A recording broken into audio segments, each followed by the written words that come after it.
Brasil 2019, destaque em consultoria e distribuição de seguros e resseguros na América Latina, Somos. Para o recebimento do prêmio comparecem Eduardo Toledo, diretor-presidente de Resseguros, e Luciano Scattamacchia, CEO.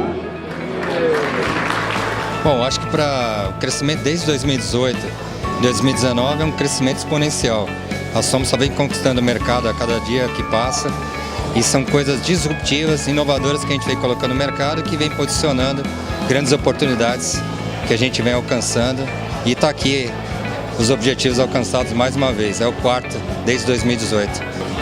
Essa premiação é realmente a demonstração, primeiro, de que o mercado realmente acredita na gente e principalmente um esforço, uma dedicação incansável coletivo do nosso time. O time da Somos tem se demonstrado assim, um time dedicado, esforçado, altamente técnico, profissional, e focado, preocupado em atender realmente as necessidades dos nossos clientes.